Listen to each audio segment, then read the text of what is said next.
Despite being one of the most recognizable names in the history of gaming, the Xbox brand has fallen dramatically in the last few years, especially in the last 9 to 12 months. Microsoft may have all the money they could ever need, but the management was heavily criticized for being unfocused and not very communicative despite being so widespread and so influential. I don't think it's an understatement to say we are currently in the dark age of Xbox. Unless something massive changes in the near future, we'll just have to see if the brand can continue on. In this video, we're going to go over the downfall of the Xbox brand, how we got here, and what can be done to fix it moving forward. You let me know in the comments what you think about the current state of Xbox. Make sure you're subscribed to the channel. Stick around for the entire video because we have a lot of interesting things to go over, especially if you're a fan of Xbox. Drop a like if Xbox is your primary console. Now, to understand how Xbox got here, we have to understand where we started.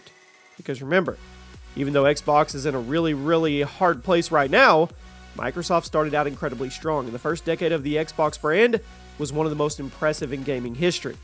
The original Xbox launched in November of 2001 after roughly 3 years of development, and it all started out of a desire to take Microsoft's success in the PC gaming market and bring it to the world of home consoles, a market that was dominated by Nintendo and Sony at that time.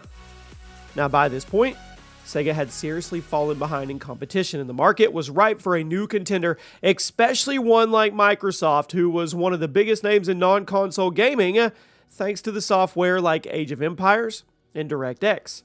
So Microsoft released the Xbox in 2001 with two extremely impressive launch titles, Dead or Alive 3, and of course, Halo Combat Evolved.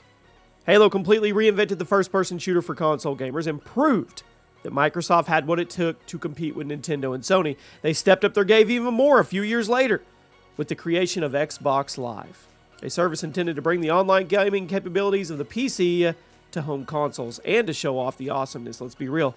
They leaned on Halo 2, a blockbuster first-person shooter that further cemented Xbox as that household name. Halo 2 absolutely carried the Xbox. It pushed the console industry forward in huge ways. Multiple ways. The online multiplayer, all the first-party titles. Fable, it was a huge success. Knights of the Old Republic, big success. Doom 3, Ninja Gaiden, all of them. Incredibly underrated ports of Counter-Strike 1.6. Microsoft was here to stay. And they only solidified their reputation with the Xbox's follow-up. The Xbox 360, considered by many to be the best gaming console of all time. It basically took everything the OG Xbox was doing, and it did it better. Not only were visuals and game performance improved, but Xbox Live was expanded to include this full digital array of games in a marketplace and an abundance of downloadable content. So, your favorite games could be more supported than ever. The 360 was also home to a laundry list of top-tier exclusives. Halo 3, Halo Reach, the Gears of War trilogy, Alan Wake, Blue Dragon, who remembers that one, Crackdown, Guitar Hero 2, the Forza franchise, and of course, the most important Xbox exclusive of all, Sneak King. Yeah, the Xbox 360 may not have been the best-selling console of its time, but it was a massive success for Microsoft, and it helped solidify Xbox as this major player in the gaming industry. So going into the 8th console generation, Microsoft had a lot to prove, and sadly, this is arguably where the dark age of Xbox began. Things started going downhill very quickly for the brand, and it started in April of 2013. Now, at the time, everyone knew Microsoft was working on a new system, but there hadn't been a reveal yet. There were rumors swirling and circulating the internet claiming the new Xbox 720 would always be online, and that's what everybody thought. Do you remember the Xbox 720 picture we got in Real Steel, that movie with Hugh Jackman about the fighting robots? The internet went nuts. Now, Microsoft never directly confirmed or denied it, but a studio's employee named Adam Orth made the galaxy brain decision in April of 2013 to go on Twitter and start insulting people who were concerned about the rumors. He tweeted out, "Sorry, I don't get the drama around having an always-on console. Every device now is always on. That's the world we live in. Deal with it." That was a hashtag. Mere days after the tweet went out, Adam left Microsoft due to all the backlash, and for the next few months, the Xbox community grew more and more concerned that Microsoft was about to turn the Xbox into this always-online game box instead of the traditional game console that we were expecting, that we've all grown to love. So the Xbox One was officially revealed on May 21st of 2013 at this special event that it's gone down in infamy. The showcase was almost entirely focused on the Xbox One's non-gaming functions, television integration, a built-in Blu-ray player. The event went over 30 minutes before anyone mentioned the fact that it played video games. And according to Xbox boss Phil Spencer, multiple Xbox employees were furious after this conference because they felt like it was blowing up the good work that they had all done on the new console's gaming capabilities. The Xbox One's reveal event quickly became the laughingstock of the entire internet. The new console was projected to seriously flop unless Microsoft was able to change people's minds before it dropped in November. So Microsoft decided to go all out with the games at E3 2013 in an attempt to get gamers back on their good side, right? Well, unfortunately, it had the opposite effect. It only ended up digging the hole deeper. Sure, there were some cool games shown off at E3 2013, and the Xbox One actually had a decent lineup of launch titles, but the problems, they laid with the Xbox One itself. At E3, it was confirmed that the Xbox One, all the games on the console, both physical and digital, would be synced to the Xbox Live account of whoever bought it. And if you wanted to sell a physical copy of that game, it had to be approved by Microsoft first, and ownership of a game could only be changed once, and it could only be changed to someone who had been on your friends list for at least 30 days. I'm not joking. I'm not making this up. These were the terms. This meant it was literally impossible to let friends borrow your game disc or just go turn in some Xbox games to GameStop for store credit or anything like that. This also meant that in order to make sure everyone was playing by the rules, the Xbox One would have to connect to the internet at least once every 24 hours. And if you failed to do so, the console would literally brick itself until you connected to the internet, meaning the console was 100% impossible to use for offline gamers. And did I mention? Originally, the Kinect was integrated with the Xbox One, meaning this console was required to connect to the internet and also have a built-in camera staring at you. There's nothing creepy or private about that, right? So the backlash to the original version of the Xbox One was huge. It was intense for a million different reasons. Not only was Microsoft destroying the used game market for no reason, they were also completely alienating people who didn't want to connect their console to the internet, which was still a very common thing to do back in the early 2010s. It also didn't help that the PlayStation 4's reveal was basically Sony just getting on the stage to say, yeah, it's a new PlayStation and it plays video games, which was exactly what people wanted. Within a few weeks of the disastrous E3 showcase, Microsoft announced they were completely reworking the Xbox One's business model, and they were essentially making it function the same as the Xbox 360 did, meaning game discs could be freely traded, they could be sold, there were no longer any online requirements, but the damage had already been done. The Xbox One was one of the most mocked and memed things in gaming history, and a number of developers left the company because of the backlash. So it launched in November of 2013. Needless to say, Sony wiped the floor with it. For the longest time, the PS4 was outselling the Xbox 3-1, and Microsoft then began their long road to recovery. The first thing was to get rid of the Kinect. It made it non-mandatory, and it completely discontinued shortly afterwards. Then it was time to fix the console. The launch version of the One was hilariously underpowered compared to the launch version of the PlayStation 4, with many high-profile games running at just 720p and dropping below 30 frames per second. Here's an example. Call of Duty Ghost ran at 1080p 60 frames per second on the PS4, but it could only get up to 720p on the Xbox One, and it had frame drops. Many of the One's system seller exclusives also ended up being massive flops, the Master Chief Collection being literally unplayable for months, maybe a half a year, after it launched in 2014, further destroying the rep of the new console. Now, there were some other high-profile Xbox console exclusives. You had Titanfall, Sunset Overdrive. That were solid games with positive reviews, but they failed to meet sales expectations simply due to the fact they were connected to a console that had a negative reputation. So Microsoft's first move towards reviving the Xbox One was with the reveal of the new version system called the Xbox One S in 2016, a smaller, quieter, and much more technically sound version of the console. The S completely replaced the launch version of the One and helped hold the community over until the release of the Xbox One X in 2017, which featured basically everything. Greatly improved hardware, it was technically the most powerful console on the market. So through all of this, Microsoft was pumping out software, OS updates. They wanted to make the One more user-friendly, and in mid-2017, they launched the Xbox Game Pass, a subscription service that would give players instant access to hundreds of games for a relatively small fee, including all the first-party Xbox games. It was brilliant. Game Pass seriously boosted the sales in the second half of its life cycle because of the value. After all, it's a lot easier to convince people to buy a game console if you can give them hundreds of games for $15 a month instead of requiring them to buy a bunch of new games at full price after they dropped a few $100s on a system itself. The second half of the Xbox One's life was solid. And from 2017 onward, it was genuinely a good game console, but at that point, Microsoft was never going to catch up with the competition. The PS4 had already sold tens of millions of units more than the Xbox One, and Nintendo's new Switch console had an explosive start that quickly put it ahead of all the competition. Microsoft knew they needed to bring their A-game with the 9th console generation in order to get a strong start, and that brings us to the Series S and the X. During the production of the Xbox Series consoles, Microsoft knew they had to make the transition as early as possible to avoid repeating the failures of the Xbox One. From the start, they made it clear the new Xbox consoles will be completely backwards compatible with the previous generation, which it was a great feature. They also knew they wanted to have a cheaper, less powerful model as well as a more premium, more powerful model on the market from day one, similar to how the Xbox One was at the end of its life cycle, which I also think was a good move at the time, as it would get as many new Xbox consoles into people's homes and hands as possible. Phil Spencer and company really hyped up the new generation of Xbox hardware, claiming that the Series X would be twice as powerful as the Xbox One X in terms of GPU power and a whopping 4 times as powerful in terms of CPU power. Aaron Greenberg also promised that the Series X would feature 60 frames per second gameplay as its standard. Minigames up to 120 frames per second, which is something we'll come back to in a minute because it ended up not being entirely true.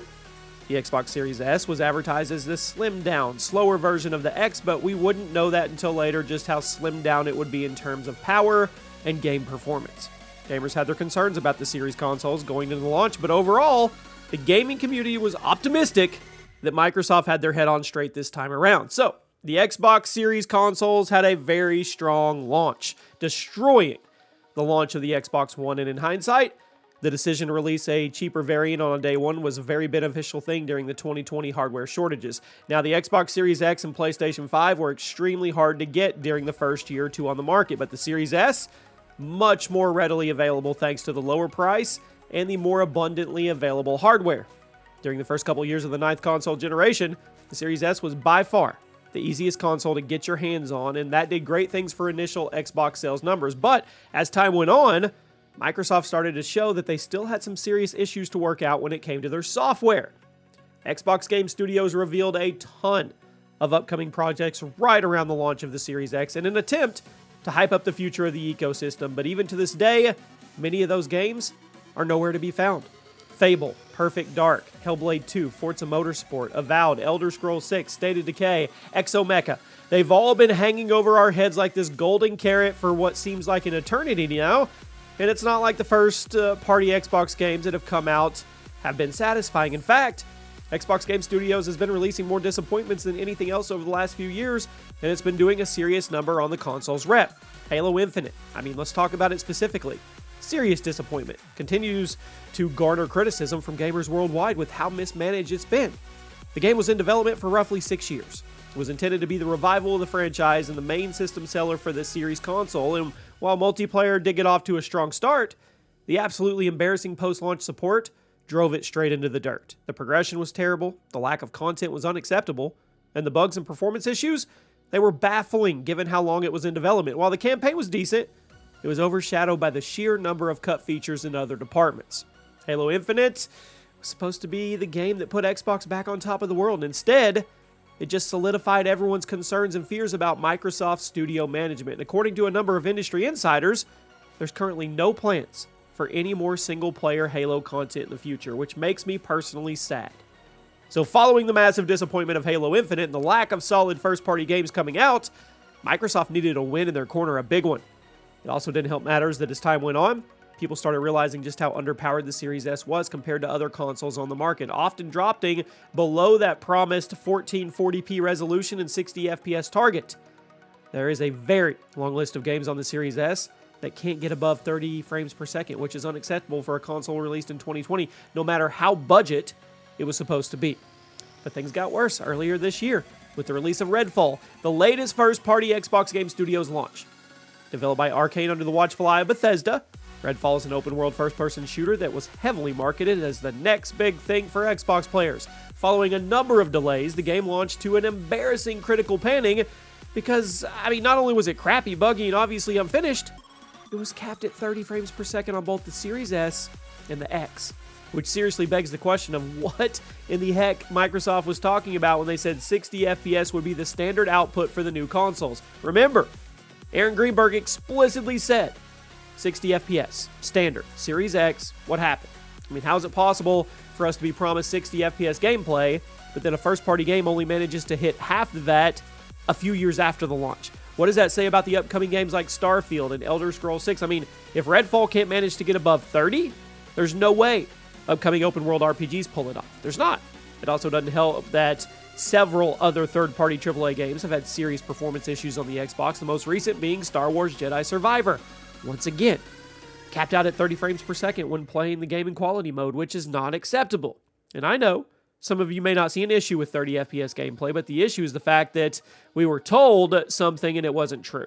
We were sold a machine that would feature 60 FPS standard. But a few years after that machine was sold, we're right back at 30 FPS, and games are not only getting bigger and more technically advanced from here, they're not going to be able to hold up. It's not a good message for gamers. So what happens next? Is Xbox redeemable? Well, at this point, I think the only thing that can save Xbox is a bunch of really good first-party games, and there are currently a lot of interesting projects in development, but after Redfall flopped as hard as it did, it's kind of hard to trust Microsoft's management with anything. I know, Starfield is coming out later this year. But just how much can we trust the game's quality? It's gonna run like a slideshow on the Xbox Series consoles? Most likely, yes. I don't know. What about the other upcoming projects? What about Fable? What about Perfect Dark that have been delayed a million times? And what about the other IPs like Gears of War that have been completely dormant for years?